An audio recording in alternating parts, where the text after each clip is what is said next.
आत्मनिरीक्षण एवं शिक्षा। तो प्रिय माने वाई रिफ्लेक्शन एक ख्रिस्टियन व्यक्ति जीवन में, ख्रिस्टीय विश्वासी जीवन में, एक प्रभुंकर संतान जीवन में आत्मनिरीक्षणतार आवश्यकता कौन रही है? आम जे एक नूतन वर्ष में पदार्पण करुछु, आम देखा जाऊछु, किंतु ए वर्ष सारा जे आम जीवन प्रभुंक ठारे लगी रही हो ना, आम पर्सनल लाइफ रे हो, प्रोफेशनल लाइफ रे हो, स्पिरिचुअल लाइफ रे हो, प्रत्येक क्षेत्र रे आम किपरि अछु, किपरि बंचिछु एवं आम किपरि आम आगो को जीवा, एक ख्रिस्टीय व्यक्ति हिसाब रे आम निरीक्षण करबा उचित। Reflection help us understand who we are. आत्मनिरीक्षणता आम को साहाय्य करे आम किए अटु, हु वी आर बिकमिंग, आम कौन हेबा को जाऊछु, and where God is leading us, एवं प्रभु हमको कोठी नेउ अछंती। प्रिय माने वाक्य रे विलाप पुस्तक तार 3 पर्व 40 पद रे प्रकार लेखा अछि। विलाप पुस्तक 3 पर्व 40 पद एठारे प्रकार लेखा अछि, आम्भे माने आपण आपण पथ अनुसंधान और परीक्षा करू, पुणी सदा प्रभु को प्रति फेरू। Let us examine our ways and test them, and let us return to the Lord. एठार लेखा अछि, आपण आपण पथ अनुसंधान कर। आम क्यों पथर अच्छु, आम कोठी गमनागमन करुछु, आम कौन करुछु, यह अनुसंधान कर। एग्जामाइन जहाँ अनुसंधान वो परीक्षा करो, पुणे सदा प्रभु निकट को, सदा प्रभु को प्रति फेरू। तो वर्षर शेष एक ख्रिस्टियन व्यक्ति मो जीवन में होना कहीं, उपस्थित थिबा समस्त जीवन में होना कहीं, एक उत्तम विषय आम कर प्रभु निकटवर्ती हेबा एवं ताको निकट को फेरिबा, प्रभु निकट को हेबा। ताहा होची एक प्रकार बहुत बड़ विषय। वर्षर शेष रे जे आमे अछु, हम जीवन को आम प्रभु निकट को आसीबा, ताहा होची सबुठारु बड़ विषय।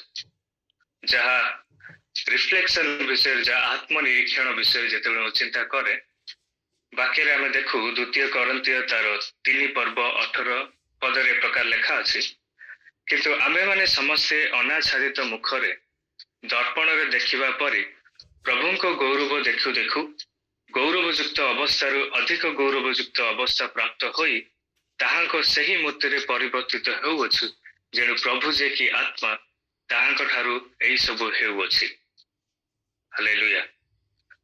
एठा लेखा अछि, प्रभु को गौरव देखु देखु एवं गौरवयुक्त अवस्था अधिक गौरवयुक्त अवस्था प्राप्त होई ताहांको सही प्रतिमूर्ति रे परिवर्तित होउछु। हम जीवन में किपरि ट्रांसफॉर्मेशन होउछु, प्रभु को गौरव देखि देखि। प्रभु को गौरव आम को जीवन में प्रभु अनेक विषय कर जो ताके रिवील कर गौरव मो जीवन में हो, हम स्पिरिचुअल लाइफ रे हो, अनेक मिरेकल आम जीवन में अनेक विषय वर्ष को जिते आम एग्जामाइन करू, परीक्षित करू, अनुसंधान करू, एक ख्रिस्टीय व्यक्ति मान जीवन में अनेक विषय हो ना कहीं भल हो ना कहीं, हो ना कहीं मंद हो ना कहीं, जहाँ भी हो, किंतु प्रभु को गौरव जे आम देखी अच्छु ताहा सबुठारु बड़ विषय।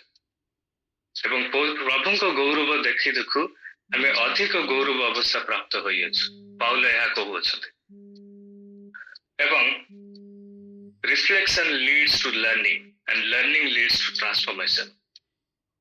आत्मनिरीक्षणता जा परीक्षा मन को शिक्षा को नहीं जाए, and learning leads to transformation, एवं शिक्षा आम को परिवर्तन करिथाय।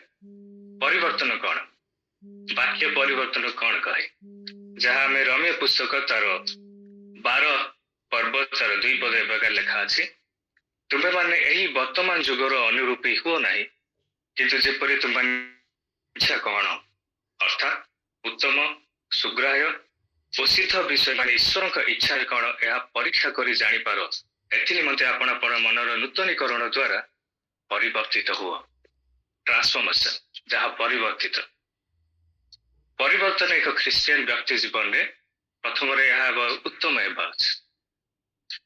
जहाँ गुड ଇଂରାଜୀରେ ତାହାକୁ ଭଲ ଭାବରେ ଯାହା ସୁଗ୍ରାହ୍ୟ ଆକ୍ସେପ୍ଟେବଲ ଓ ସିଦ୍ଧ ବିଷୟ ଯାହା ପରଫେକ୍ଟ। ସୋ ଏହା ପରୀକ୍ଷା କରି ଜାଣ। ତ ପରିବର୍ତ୍ତନ ଜୀବନ ହେଉଛି ଏକ ବ୍ୟକ୍ତି ଜୀବନରେ ଉତ୍ତମତା ଦେଖାଯିବା ଉଚିତ ଏବଂ ସୁଗ୍ରାହ୍ୟ ଏବଂ ସିଦ୍ଧ ଏହିସବୁ ବିଷୟ ଯଦି ଆମମାନଙ୍କ ଠାରେ ଅଛି ଆମେ ପରିବର୍ତ୍ତିତ ହୋଇଅଛୁ। ପ୍ରିୟମାନେ, ରିଫ୍ଲେକ୍ସନ ଆତ୍ମନିରୀକ୍ଷଣତା ମଣିଷ ଜୀବନରେ ଯେତେବେଳେ ଆମେ ଆତ୍ମନିରୀକ୍ଷଣତା କରୁ ଆମେ ଜାଣିପାରିବା ଆମେ କିପରି କଣ ଆମେ ଉତ୍ତମ, କଣ ଆମେ ସୁଗ୍ରାହ୍ୟ ଅଟୁ, କଣ ଆମେ ସିଦ୍ଧ ବିଷୟ ଅଛି ଆମ ଜୀବନରେ, ଏହିସବୁ ବିଷୟ ଆମେ ପରୀକ୍ଷା କରିବା ଉଚିତ। ତ ଆଜିର ବାକ୍ୟ ଯେ ଆତ୍ମନିରୀକ୍ଷଣତା, ବର୍ଷର ଶେଷରେ ଅଛୁ, ମୋ ଜୀବନରେ ମୁଁ ଚିନ୍ତା କରୁଥିଲି ବର୍ଷରେ ମୁଁ କଣ କରିଅଛି। ହଁ, ମୋ ଜୀବନରେ ଅନେକ ବିଷୟ ହୋଇଅଛି, କିନ୍ତୁ ଶେଷରେ ମୁଁ ଚିନ୍ତା କଲି ଏହା ସବୁ ପ୍ରଭୁଙ୍କର ଅନୁଗ୍ରହ ଅଟେ, ପ୍ରଭୁଙ୍କ ଦୟା ଅଟେ, ପ୍ରଭୁଙ୍କ କୃପା ଅଟେ।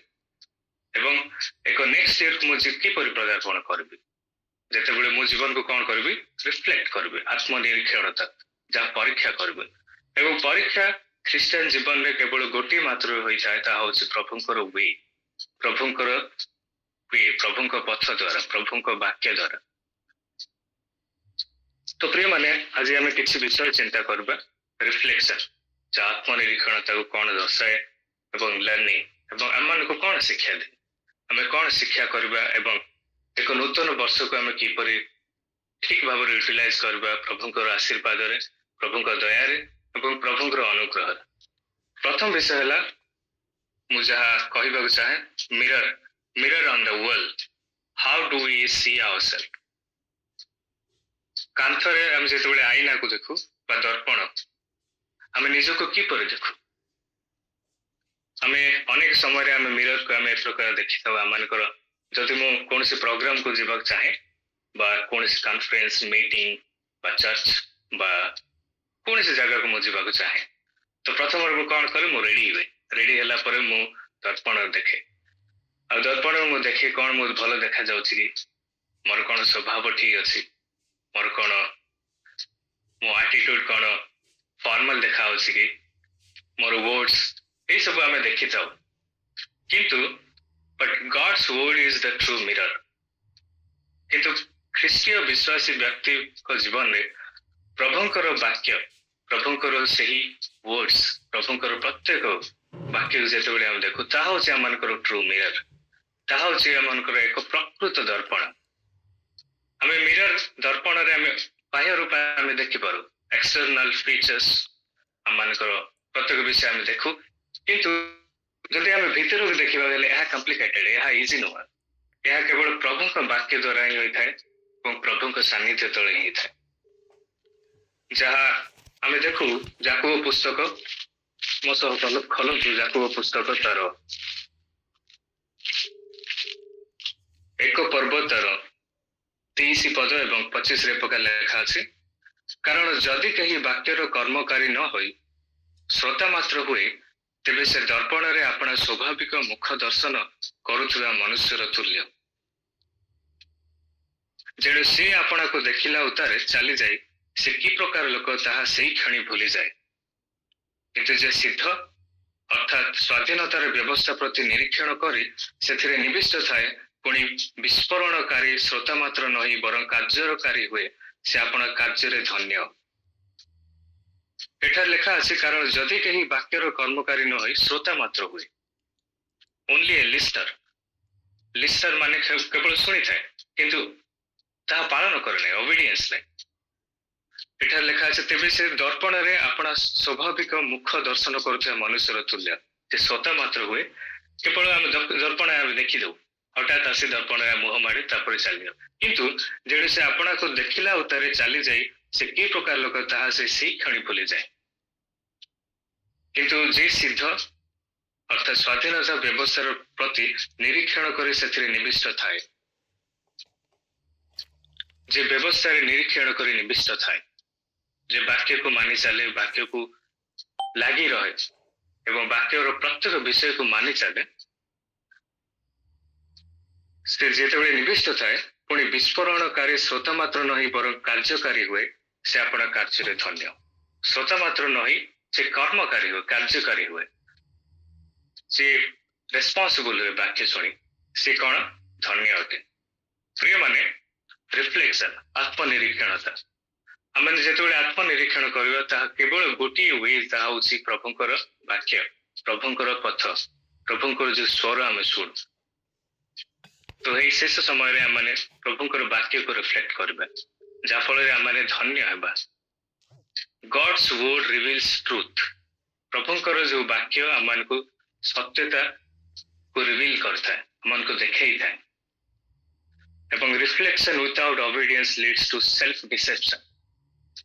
ଆମେ ଯେତେବେଳେ ରିଫ୍ଲେକ୍ଟ କରୁ, ଯଦି ଆମମାନଙ୍କ ଜୀବନରେ କାର୍ଯ୍ୟକାରୀ ନ ହଉ, ଆମେ କେବଳ ଶ୍ରୋତା ମାତ୍ର ହୋଇଥାଉ। କିନ୍ତୁ ପ୍ରଭୁଙ୍କ ବାକ୍ୟ ଯେ ଆମମାନଙ୍କ ଠାରେ ଏହି ପ୍ରତ୍ୟେକ ଦିନ ପ୍ରଭୁ ଯେ ଆମମାନଙ୍କୁ ଶକ୍ତିଯୁକ୍ତ କରୁଅଛନ୍ତି, ବଳବାନ କରୁଅଛନ୍ତି, ଆମମାନଙ୍କୁ ମ୍ୟାଚ୍ୟୁର କରୁଅଛନ୍ତି ତାଙ୍କ ବାକ୍ୟ ଦ୍ୱାରା, ତାହା ହଉଛି ମୋ ଜୀବନ ନିମନ୍ତେ, ଉପସ୍ଥିତ ଥିବା ସମସ୍ତଙ୍କ ଜୀବନ ନିମନ୍ତେ ଏହା ଧନ୍ୟ ଅଟେ। ତ ପ୍ରିୟମାନେ, ଆମେ ପ୍ରଭୁଙ୍କ ବାକ୍ୟରେ ଆମେ ରିଫ୍ଲେକ୍ଟ କରିବା ଏବଂ ପ୍ରଭୁଙ୍କ ବାକ୍ୟକୁ ଆମ ଜୀବନରେ ଏକ ଦର୍ପଣ ସଦୃଶ କରିବା, ଯାହାଫଳରେ ଏ ବର୍ଷକୁ ଆମେ ଚିହ୍ନିପାରିବା, ହଁ ମୋ ଜୀବନରେ ଆମେ ଅନେକ ବିଷୟ କରିଅଛି, କିନ୍ତୁ ଶେଷରେ ପ୍ରଭୁଙ୍କ ବାକ୍ୟ ମୋ ନିମନ୍ତେ ଏକ ଦର୍ପଣ ଅଟେ, ଯାହାଫଳରେ ମୁଁ ଦେଖିପାରିବି ମୁଁ କିଏ, ମୁଁ କଣ ହେବାକୁ ଚାହୁଁଅଛି ଏବଂ ପ୍ରଭୁ ମୋତେ କୋଉଠି ନେଉଅଛନ୍ତି। ଏବଂ ଦ୍ୱିତୀୟ ବିଷୟ ଆମେ ଚିନ୍ତା କରିବା ଆଇଡେଣ୍ଟିଟି ଆଣ୍ଡ ଗ୍ରେସ୍, ପରିଚୟ ଏବଂ କୃପା। ଗୋଟିଏ ବଢିଆ ମୁଁ ଏକ ବିଷୟ ଯାହା ବାକ୍ୟରେ ମୁଁ ଅନୁସନ୍ଧାନ କରୁଥିଲି, ଦେଖୁଥିଲି, ମଫିବୋଶେଥଙ୍କ ଜୀବନରେ, ଯାହା ଜନାଥନଙ୍କ ପୁଅ, ଯାହା ଲେଖା ଅଛି ଦ୍ୱିତୀୟ ସାମୁଏଲ ତାର 9 ପର୍ବରେ। ମଫିବୋଶେଥ ଜଣେ କଣ ଲୋକ ଥିଲା, କି ପ୍ରକାର ଲୋକ ଥିଲା? ଏ ପ୍ରକାର ଲୋକ ଥିଲା, ଛୋଟା ଲୋକ ଥିଲା। ତା ଜୀବନରେ ଅନେକ ବିଷୟ ଭୟଙ୍କର ଥିଲା। ସେମ୍ ତା ଜୀବନରେ ଲଜ୍ଜା ଥିଲା, ତା ଜୀବନରେ ଫିୟର, ତା ଜୀବନରେ ଭୟ ଥିଲା, ଏକ ବ୍ରୋକେନ୍ ଆଇଡେଣ୍ଟିଟି, ଏକ ଭଙ୍ଗା ପରିଚୟ, ଯୋଉ ପରିଚୟରେ ଏତେ ଷ୍ଟ୍ରେନ୍ଥ ନଥିଲା। କିନ୍ତୁ ମଫିବୋଶେଥଙ୍କ ପରିବାର ମଧ୍ୟରେ ଦେଖୁ ଏକ ରାଜକୀୟ ପରିବାର।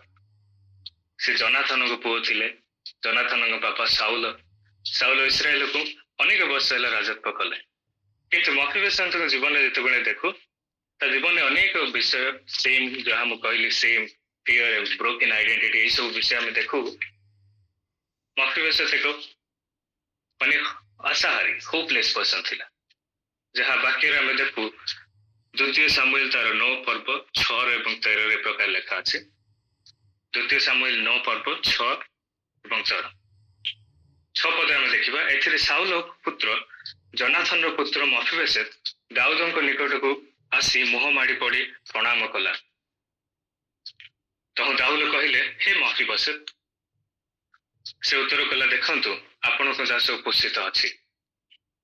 7 ପଦରେ ପ୍ରକାର ଲେଖା ଅଛି, ତହିଁରେ ଦାଉଦ କହିଲେ, ଭୟ ନ କର, କାରଣ ମୁଁ ତୁମ ପିତା ଜନାଥନ ସକାଶେ ଅବଶ୍ୟ ତୁମ ପ୍ରତି ଦୟା ପ୍ରକାଶ କରିବି ଓ ତୁମ ପିତାମହ ସାଉଲଙ୍କ ସମସ୍ତ ଭୂମି ତୁମକୁ ଫେରାଇ ଦେବି ଓ ତୁମେ ନିତ୍ୟ ମୋହର ମେଜରେ ଭୋଜନ କରିବ।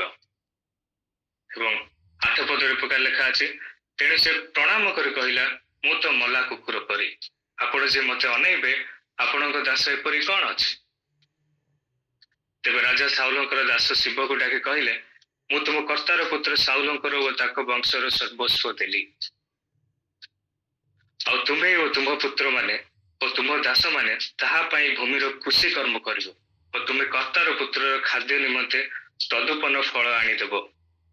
ମାତ୍ର ତୁମ କର୍ତ୍ତାର ପୁତ୍ର ମଫିବୋଶେଥ ନିତ୍ୟ ମୋହର ମେଜରେ ଭୋଜନ କରିବ।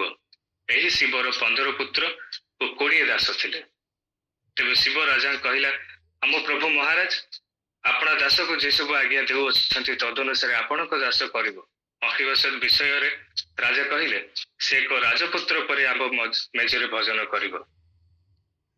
ସେହି ମଫିବୋଶେଥର ଏକ ସାନ ପୁତ୍ର ଥିଲା, ତାହାର ନାମ ମିଖା। ପୁଣି ଶିବର ଗୃହରେ ବାସକାରୀ ସମସ୍ତ ଲୋକ ମଫିବୋଶେଥର ଦାସ ହେଲେ। ଏହି ରୂପେ ମଫିବୋଶେଥ ଜେରୁସାଲେମରେ ବାସ କଲା। ସେ ନିତ୍ୟ ରାଜମେଜରେ ଭୋଜନ କଲା। ତାହାର 2 ପାଦ ଛୋଟା ଥିଲା। এই কনটেক্সট যেତେବେଳେ ଆମେ ଦେଖୁ, ଦାଉଦଙ୍କର ଏକ ବେଷ୍ଟ ଫ୍ରେଣ୍ଡ ଜନାଥନ, କିନ୍ତୁ ଦାଉଦଙ୍କର ଶତ୍ରୁ ଭାବେ ସାଉଲଙ୍କ ଜୀବନ ଦେଖୁ। ଏବଂ ଜନାଥନର ବାପା ଥିଲେ ସାଉଲ, କିନ୍ତୁ ଦାଉଦଙ୍କ ବେଷ୍ଟ ଫ୍ରେଣ୍ଡ ଥିଲେ ଜନାଥନ। ଏବଂ ଜନାଥନ ଏବଂ ଦାଉଦଙ୍କର ବେଷ୍ଟ ଫ୍ରେଣ୍ଡ ଯେତେବେଳେ ଆମେ ଦେଖୁ ଏକ ୱାନ୍ ଅଫ୍ ଦ ବେଷ୍ଟ ମାନେ ରିଲେସନସିପ, ଯେ ହାର୍ଟ କୁ ହାର୍ଟ, ମାଇଣ୍ଡ କୁ ମାଇଣ୍ଡ ଏବଂ ଫିଲିଙ୍ଗସ୍ ପ୍ରତ୍ୟେକ ବିଷୟ ଜାଣିପାରନ୍ତି। କିନ୍ତୁ ଏ ପ୍ରକାର ସମୟ ଆସିଲା, ଜନାଥନ ଏବଂ ସାଉଲ ମରିଗଲେ ଯୁଦ୍ଧ ହେତୁ। ହଁ, ସାଉଲ ନିଜ ପ୍ରାଣ ନିଜ ତ୍ୟାଗ କଲେ, କିନ୍ତୁ ଜନାଥନ ମରିଗଲେ ଯୁଦ୍ଧ ହେତୁ। ଏବଂ ଜନାଥନ ଯେତେବେଳେ ମରିଗଲେ, ଏକ ରାଜକୀୟ ପୁତ୍ରଙ୍କ ପରିବାରରେ ମଫିବସେତ ଏକ ପୁତ୍ର ଯେତେବେଳେ ଏକ ଛୋଟା ହେଇଗଲା, ଏବଂ କଣ ପାଇଁ ଛୋଟା ହେଲେ ତାର ବି କଣ୍ଟେକ୍ସଟ ଅଛି, ଯାହା ଆମେ ଦ୍ୱିତୀୟ ସାମୁଏଲ 4 ଏବଂ 4ରେ ଆମେ ଦେଖୁ।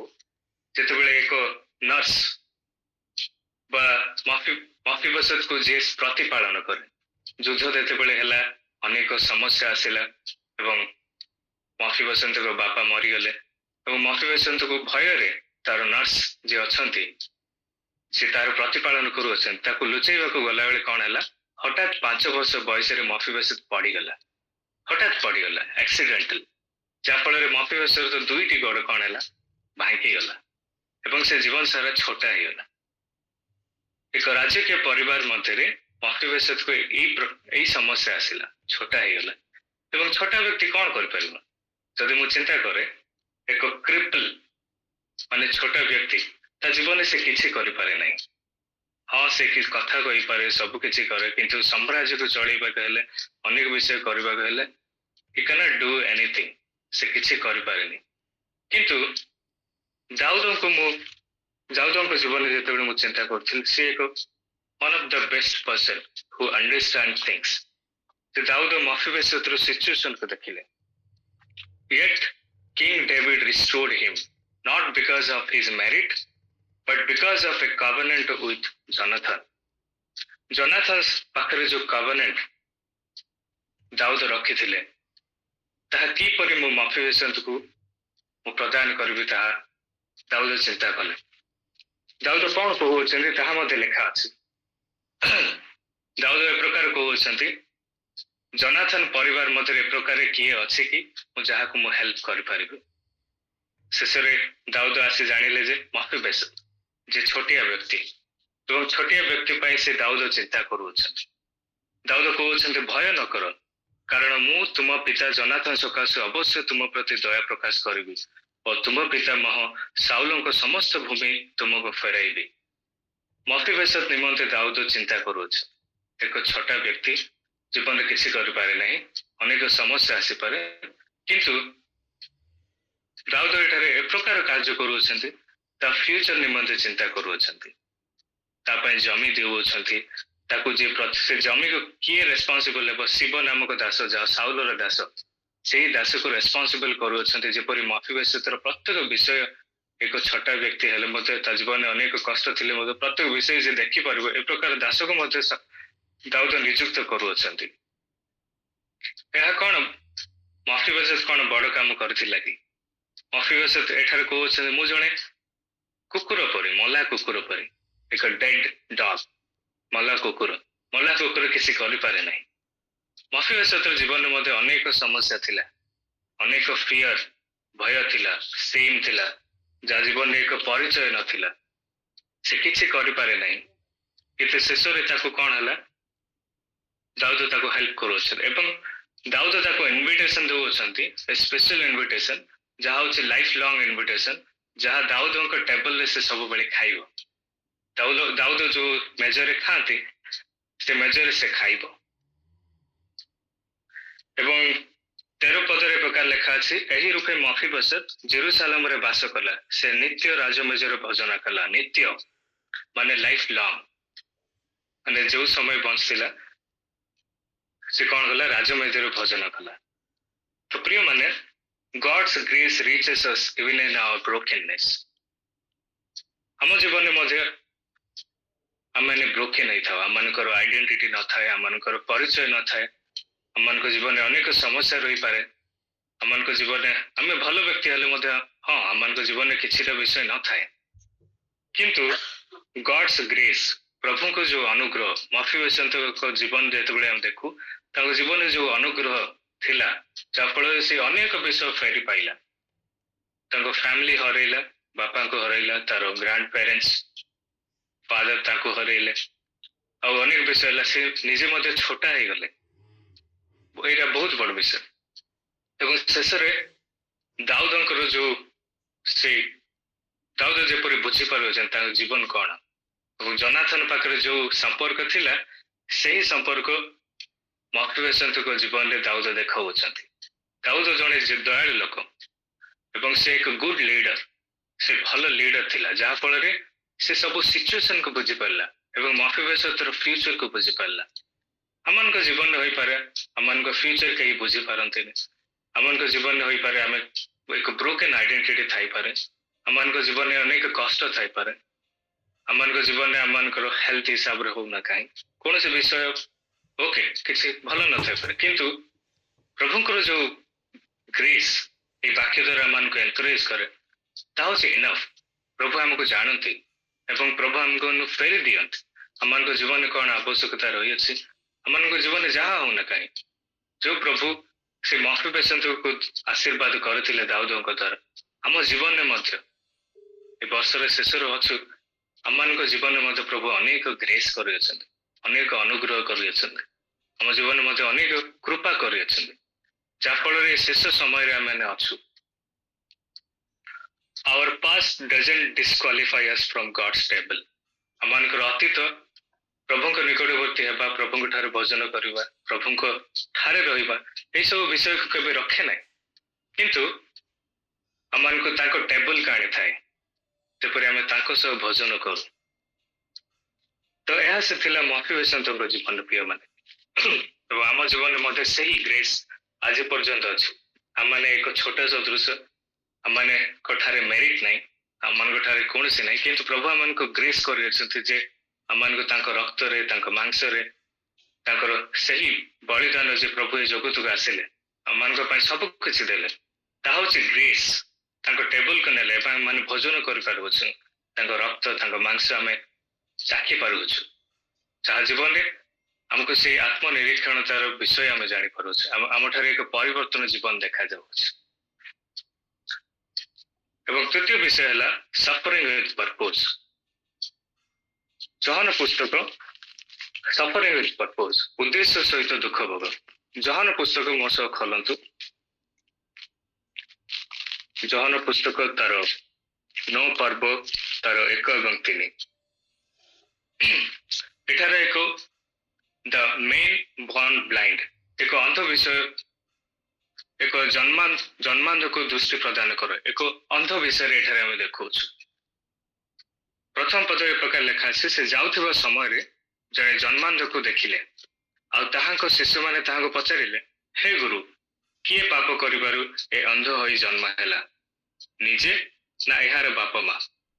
ଏବଂ 3 ପଦରେ ଯୀଶୁ କହୁଅଛନ୍ତି, ଯୀଶୁ ଉତ୍ତର ଦେଲେ, ଏ କିମ୍ବା ଏହାର ବାପା ମା ପାପ କଲେ ନାହିଁ, କିନ୍ତୁ ଈଶ୍ୱରଙ୍କ କର୍ମ ଯେପରି ଏହାଠାରେ ପ୍ରକାଶିତ ହୁଏ ଏ ନିମନ୍ତେ ଏହା ଘଟିଅଛି। ଯେତେବେଳେ ଯାଉଅଛନ୍ତି ଶିଷ୍ୟମାନେ ଜଣେ ଜନ୍ମ ଅନ୍ଧକୁ ଦେଖୁଅଛନ୍ତି ଏବଂ ସେମାନେ ପ୍ରଭୁଙ୍କୁ ପଚାରନ୍ତି, ପ୍ରଭୁ ଏ ଅନ୍ଧ ଜନ୍ମରୁ କାହିଁକି ହେଇଛି? କ'ଣ ଏହା ପାପ ଦ୍ୱାରା ନା ଏମାନଙ୍କ ବାପା ମାଙ୍କ ପାପ ଦ୍ୱାରା ନା କ'ଣ ପାଇଁ? ଏକ ଜେନେରେସନାଲ ସିନ୍ ଆମେ ଯେତେବେଳେ ଆମେ ଭାବିଥାଉ ବେଳେବେଳେ ଏବଂ ପାପ ହୋଇଥିଲେ ମଧ୍ୟ କ'ଣ ହୋଇଥାଏ, ଆମେ ଏଇ ପ୍ରକାର ମନୋଭାବ ଆମମାନଙ୍କ ଜୀବନରେ ଥାଏ, କିନ୍ତୁ ପରମେଶ୍ୱର ଯୋଉ ପର୍ସପେକ୍ଟିଭ ଯୋଉ ଚିନ୍ତାଧାରା ତାହାକୁ ସିଫ୍ଟ କରୁଛୁ, ତାକୁ ପରିବର୍ତ୍ତନ କରୁଅଛୁ। ପ୍ରଭୁ କହୁଛନ୍ତି, neither this man nor his parents sinned, but it happened so that the work of God might be displayed in him. ତ ପ୍ରଭୁଙ୍କର ଗୌରବ ଯେପରି ତାହା ଦ୍ୱାରା ହୁଏ ଏହା ହେତୁ ହଉଅଛି। ପ୍ରଭୁଙ୍କର ଚିନ୍ତାଧାରା ଆମମାନଙ୍କ ଚିନ୍ତାଧାରା ଠାରୁ ବହୁତ ଡିଫରେନ୍ସ, ବହୁତ ଭିନ୍ନ ଅଟେ। ମନୁଷ୍ୟ ହିସାବରେ ଆମେ କ୍ୱିକ୍ ଜଜ୍ କରିଥାଉ, କ'ଣ ଏ ପାପ ଦ୍ୱାରା ଏ ଅନ୍ଧଟା ଜନ୍ମ ହୋଇଅଛି ନା ତା ବାପା ମା କ'ଣ କରିଥିଲେ, କିନ୍ତୁ ପ୍ରଭୁ ଆମ ଦୟାଳୁ ଈଶ୍ୱର ଅଛନ୍ତି। God can use pain to reveal his glory. ଆମମାନଙ୍କ ଜୀବନରେ ବେଳେବେଳେ ଯୋଉ ପେନ୍ ଥାଏ ପ୍ରଭୁ ତାଙ୍କ ଗ୍ଲୋରି ରିଭିଲ୍ କରିବାକୁ ଚାହାନ୍ତି, ତାଙ୍କର ଗୌରବ ଆମମାନଙ୍କ ଠାରେ ପ୍ରକାଶ କରିବାକୁ ଚାହାନ୍ତି। ଅନେକ ଲୋକଙ୍କ ଜୀବନରେ ଅନେକ ଦୁଃଖ ଥାଇପାରେ, ମାନେ ଜନ୍ମାନ୍ଧ ତା ଜୀବନକୁ ଯେତେବେଳେ ଦେଖୁ ପ୍ରଭୁ ତାକୁ ଶେଷରେ କ'ଣ କଲେ? ସୁସ୍ଥ କଲେ। ସୁସ୍ଥ କରିବା ଦ୍ୱାରା ସେ ଲୋକ ଅନେକ ଲୋକଙ୍କ ଠାରେ କ'ଣ କଲା? ସେ ସମ୍ବାଦ ଦେଲା ଯାହାଫଳରେ ଅନେକ ଲୋକ ପ୍ରଭୁଙ୍କ ଠାରୁ ଆସିଲେ। କିଛି ପେନ୍ ଆମମାନଙ୍କ ଠାରେ ଯୋଉ ଯାହା ଥାଏ ତାହା ପ୍ରଭୁ କଣ କରନ୍ତି, ତାଙ୍କ ଗ୍ଲୋରିକୁ ରିଭିଲ୍ କରିବାକୁ ଚାହାନ୍ତି, ତାଙ୍କ ମହିମା ପ୍ରକାଶ କରିବାକୁ ଚାହାନ୍ତି। ଆମମାନଙ୍କ ଜୀବନରେ ହୋଇପାରେ କିଛି ଏ ବର୍ଷ ସାରା, କାହା ଜୀବନରେ ପେନ୍ ଥାଇପାରେ, କାହା ଜୀବନରେ ଅନେକ ବିଷୟ ଥାଇପାରେ, ଜୀବନରେ ଅନେକ ବିଷୟ ଆମେ ଥାଇପାରେ ଏବଂ ନିଶ୍ଚୟ ମନୁଷ୍ୟ ଜୀବନରେ ଅନେକ ବିଷୟ ରହିଅଛି ଏବଂ ପ୍ରଭୁଙ୍କ ସେବାରେ ଲାଗି ରହିବା, ପ୍ରଭୁଙ୍କ କାର୍ଯ୍ୟ କରିବା, definitely there will be lot of pain, lot of suffering, lot of sacrifice, but କିନ୍ତୁ ଶେଷରେ କଣ ଅଛି, ପ୍ରଭୁଙ୍କର ଗୌରବ ରିଭିଲ୍ ହୋଇଥାଏ। ତାହା ହଉଛି one of the best thing ଆଜ ଏ ଖ୍ରୀଷ୍ଟିଆନ। ଆମମାନଙ୍କ ଜୀବନରେ ତାହା ହଉଛି ସବୁଠାରୁ ବଡ଼ ବିଷୟ, ପ୍ରଭୁଙ୍କର ଗୌରବ ରିଭିଲ୍ କରୁଅଛୁ। ଏବଂ ଶେଷରେ କଣ ହଉଅଛନ୍ତି, ଆମ ପେନ୍ ଦ୍ୱାରା ଅନେକ ଲୋକମାନେ କଣ ଅଛନ୍ତି, ପ୍ରଭୁଙ୍କ ନିକଟବର୍ତ୍ତୀ ହଉଅଛନ୍ତି ଏବଂ ପ୍ରଭୁଙ୍କୁ ଜାଣୁଅଛନ୍ତି।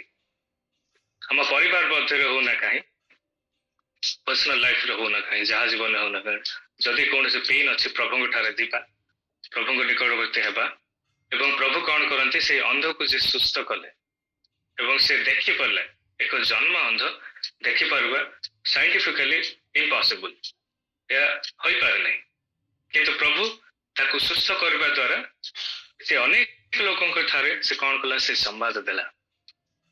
ଆମମାନଙ୍କ ଜୀବନରେ ମଧ୍ୟ ହୋଇପାରେ କିଛି ବିଷୟ ଇମ୍ପସିବଲ ଥାଇପାରେ, ଡିଫିକଲ୍ଟ ଥାଇପାରେ, କଷ୍ଟ ହୋଇପାରେ, ଆମମାନଙ୍କ ଜୀବନରେ କୌଣସି ବିଷୟ ଠିକ ଥାଇ ନପାରେ, କିନ୍ତୁ ପ୍ରଭୁଙ୍କ ନିକଟବର୍ତ୍ତୀ ଯେତେବେଳେ ହଉ ଏବଂ ଆମ ଜୀବନରେ ଯେତେବେଳେ ଆମେ ରିଫ୍ଲେକ୍ଟ କରୁ, ଆତ୍ମନିରୀକ୍ଷଣତା କରୁ, ଆମମାନଙ୍କ ଠାରେ ଏ ପ୍ରକାର ଏକ ଶିକ୍ଷା ଆସେ, ଯେଉଁ ଶିକ୍ଷା ଦ୍ୱାରା ଆମର ପ୍ରତ୍ୟେକ ଡିଫିକଲ୍ଟି, ଆମମାନଙ୍କ ପ୍ରତ୍ୟେକ ପେନ୍, ଆମମାନଙ୍କ ଜୀବନରେ ଥିବା ପ୍ରତ୍ୟେକ ବିଷୟ ଚାଲିଯାଏ ଏବଂ ପ୍ରଭୁଙ୍କର ମହିମା ହୁଏ। ପ୍ରଭୁଙ୍କର ମହିମା ହେବା ଏକ ବଡ଼ ବିଷୟ ଏବଂ ତାହା କେବଳ କିଛି ଟେଷ୍ଟିମନି ଦ୍ୱାରା ହୋଇଥାଏ, କୌଣସି ଉଦ୍ଦେଶ୍ୟ ଦ୍ୱାରା ହୋଇଥାଏ। ତ ପ୍ରିୟମାନେ, ସଫରିଂ ୱିଥ୍ ପର୍ପୋଜ୍, ଉଦ୍ଦେଶ୍ୟ ସହିତ ଦୁଃଖ ଭୋଗ ହେବା, ଏବଂ ଖ୍ରୀଷ୍ଟିଆନ ଜୀବନରେ ଦୁଃଖ ସବୁବେଳେ ରହେ ନାହିଁ, କିନ୍ତୁ ଦୁଃଖ ଯେ ପରିଶେଷରେ ପ୍ରଭୁ ଆମମାନଙ୍କୁ କଣ କରନ୍ତୁ, ସୁଖ ଦିଅନ୍ତୁ। ତ ସଫରିଂ ୱିଥ୍ ପର୍ପୋଜ୍, ଏହା ଥିଲା ମୋର ତୃତୀୟ ବିଷୟ। ଏବଂ ଚତୁର୍ଥ ବିଷୟ ହେଉଛି ରିଫ୍ଲେକ୍ସନ ଲିଡ୍ସ ଟୁ ଲର୍ଣ୍ଣିଂ। ଆତ୍ମନିରୀକ୍ଷଣତା ଏବଂ ପରୀକ୍ଷା ଶିକ୍ଷାକୁ ନେଇଯାଏ, ଯାହା ଗୀତ ସଂହିତା ତାର 90 ପର୍ବ